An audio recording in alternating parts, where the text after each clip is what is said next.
So the United Nations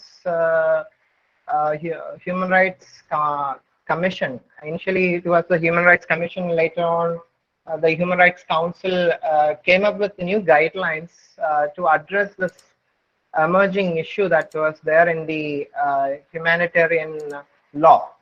Okay, so the idea was to bring a new convention to protect the internally displaced person. As I have mentioned, this was a new development, especially this particular situation of internally displaced persons were only happening in the southern bloc. Okay, on a geopolitical basis, the countries are divided into the north and the south. This was only happening in the southern hemisphere, where majority of the decolonized countries were located. So there was a lack of political will on the side of developed nations to bring up a proper international convention to protect the interest of internally displaced persons. In the absence of an international convention, because there was an absence of international convention because many of the civil war were supported indirectly by Western countries, Western powers, especially the Soviet Union and the Western countries in the late 60s and 70s. And if a legally binding convention is brought into place to protect the internally displaced persons, many of the political interests might be compromised. So the only legal document that is there under international law to protect the interest of internally displaced persons are a guideline that was brought in 1988. Okay, so I will be showing you this particular guideline that you need to read. Okay, actually there are around 22 principles within this guideline that you need to see. I hope you can see the screen that I am trying to share with you. Let me try to. So all this guideline, kindly read all these principles at least once. Okay. So there are around 29 principles within this particular guideline. These principles are unfortunately not legally binding. Okay, these are soft laws. These are what we call as soft laws.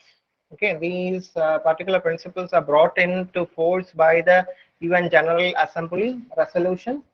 So if you look into the introductory part, the introductory part tries to define who is an internally displaced person. Okay, in the introductory part, if you read paragraph number 2, the introductory part to the guiding principles on internal displacement, it tries to define who is a internally displaced person. Okay, for the purpose of these principles, internally displaced persons are persons or group of persons who have been forced or obliged to flee or to leave their homes or place of habitual residence, in particular as a result of or in order to avoid the effects of armed conflict, the situations of generalized violence, violations of human rights, or natural or human-made disaster, and who have not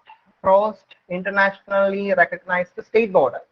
So this particular definition is very important. This particular definition in the introductory section, paragraph number 2. Okay, this is a guideline. Remember, the guideline is divided into different principles. There are 29 principles in total. So unfortunately, the definition of who is a internally displaced person is not incorporated within the principle. It is given at the introductory part. Okay, if you read the introductory part, you can see the peculiar nature of internally displaced person within the universe of refugees. Okay, internally displaced persons are not as same as refugees. Okay, the difference is that the refugees, unlike the refugees who have managed to flee their home into a foreign country, the internally displaced persons are those who have not managed to cross internationally recognized state borders. Okay, so they face the same conditions as a refugee. Okay, but they are unable to cross the international borders to another country. Okay, so these internally displaced persons may be forced to flee their own home or place of residence due to armed conflict, or situations where there is disasters, natural disasters. Okay, so climate refugees, the concept of climate refugees are there. Similarly, there are also internally displaced persons who are displaced either due to war or due to climate change, or due to any disaster, either man-made or natural. Okay, so after going into the definition of who is a internally displaced person, if you go into principle 1 of the guideline, you can see that it says that internally displaced person shall enjoy in full equality the same rights and freedoms under international and domestic law as do other persons in their country. They shall not be discriminated against in the enjoyment of any rights and freedoms on the ground that they are internally displaced. So again, a person, just like the refugees, they also have the right against discrimination. Once an internally displaced person seeks shelter within their own homeland, they shall not be discriminated on the basis of their ethnicity, religiosity, or political ideology.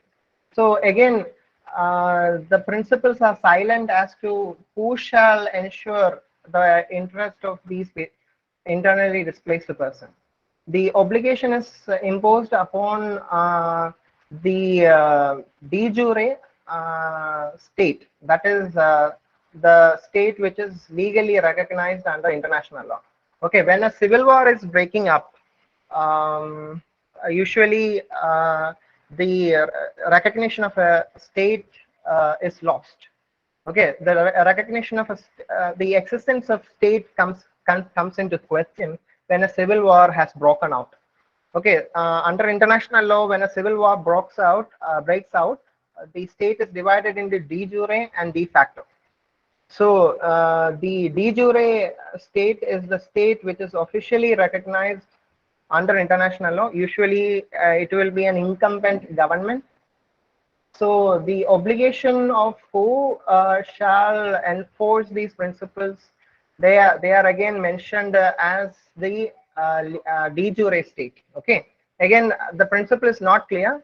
Whenever the internally displaced persons are seeking shelter, both the de jure and de facto state, along with special international organizations on the ground, they have to ensure these principles. So principle 2, again, within principle 1, these principles are without prejudice to individual criminal responsibility under international law, in particular relating to genocide crimes against humanity and war crimes. Again, when interpreting these principles of general principles of internally displaced person, any ambiguity within these principles has to be interpreted or made clear by interpreting them along with the international human rights law and international humanitarian law. Again, principle 1 clause 2 says that when you are trying to interpret these general principles, if there is any ambiguity, you have to read it without any contradiction to the existing international humanitarian law and international human rights law. That is the different conventions that I have mentioned earlier. All the guidelines should be interpreted in accordance with the already existing international human rights law and the international humanitarian law. Okay, so whenever you are trying to enforce them, make sure that the guidelines are not enforced in a manner that will violate the existing humanitarian law and human rights law, or international law on crimes against humanity and war crimes. Okay, so again, when you go into principle 2, the principle shall be observed by all authorities, groups, and persons irrespective of their legal status. Again, that is why I have mentioned earlier. That is, whether it is a de jure state or de facto state. I have mentioned in our earlier classes, I have covered what is a state under international law. We have already discussed what is a de facto, de jure state. Both the de facto and de jure state, international organizations, all of them have to enforce these guidelines. Okay, so the obligation is with everyone. If a person is internally displaced persons, meaning those who are not armed combatants. Okay, these people are civilians. Okay, so the obligation to enforce all these international conventions, all these guidelines, are upon all the parties involved in the civil war or in a disaster, whether man-made or natural, or whether it is an internal displacement due to climate change. An example that I would like to give you with regard to internal displacement, with regard to man-made disaster, a classical example is the Chernobyl disaster, nuclear disaster. All of you know about the Chernobyl nuclear disaster. It was a man-made disaster. As another internal displacement due to a man-made disaster is the Fukushima nuclear power plant displacement. Due to the leakage of after the blast of the Fukushima nuclear power plant in Japan in 2016, I believe, due to the tsunami, many people were internally displaced. It was also a consequence of climate change. And the nuclear reactor in Fukushima exploded, and the Fukushima prefecture was covered in radioactive substances. The residents of Fukushima were forced to flee their own home, and it was the obligation of the Japanese government and the international community to provide all the assistance that was required. So internally displaced persons, unlike refugees, they are created by both man-made and natural disasters. Okay, that you have to keep in mind. And unlike in the refugee convention, who is responsible to enforce the refugee convention, it is very clear.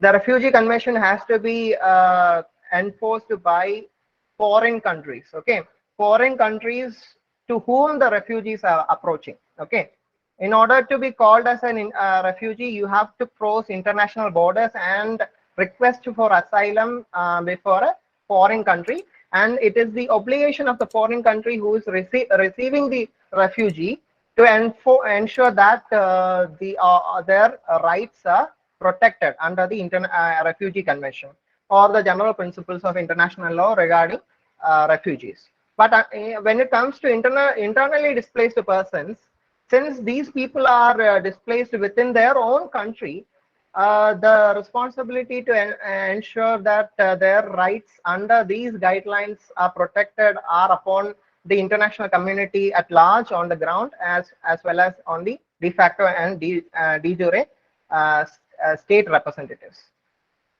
Again, one by one, I have to cover this principle. Actually, for the from an exam point of view, what you have to do is you have to cover from principle 1 to principle 10. After covering from principle 1 to principle 10, you have to cover from principle 11 to principle 15. Okay. After 15, you have to go from principle 21 to 25. Then from 26 to 29. So I believe I have already crossed the time. what I will do is we will take a continuation of this internally displaced person as part 2 of the lecture. So, internally displaced person is an important chapter, and as a matter of fact, these guidelines are not tested. Okay, they are not tested before any international criminal court or International Court of Justice, ICJ. These guidelines are, as a matter of fact, never called into question before any judicial forum. The precedents are very much lacking because of the impracticality to enforce these guidelines. Because it is very difficult when a civil war is happening and people are internally displaced. There is a breakage of law and order, and it is very hard to monitor whether the de jure or de facto state representatives are abiding by these guidelines or not.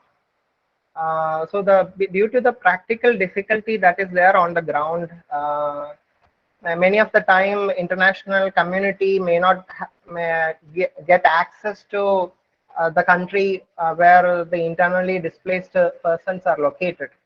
So it is very difficult to enforce these guidelines. The violations are only called into question after, as a consequence of trial conducted in the International Criminal Court as part of crimes against humanity. Okay, while looking into international law on crimes against humanity as well as war crimes. That is the Geneva Conventions. The Geneva Conventions we have already covered. That is the Geneva Conventions with regard to the rights of prisoners of war.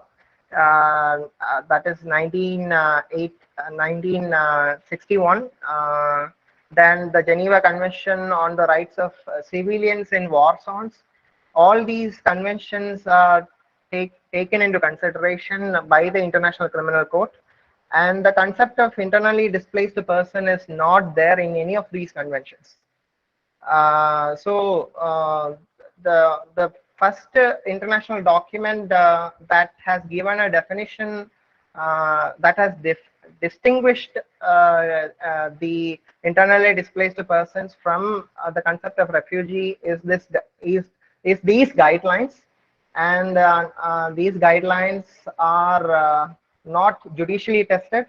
So what you have to do is, from an exam point of view, we have to analyze each of these principles, not all of them, but in the next class we will be going through principle 1 to 10. Okay, principle 1 to 10 basically describes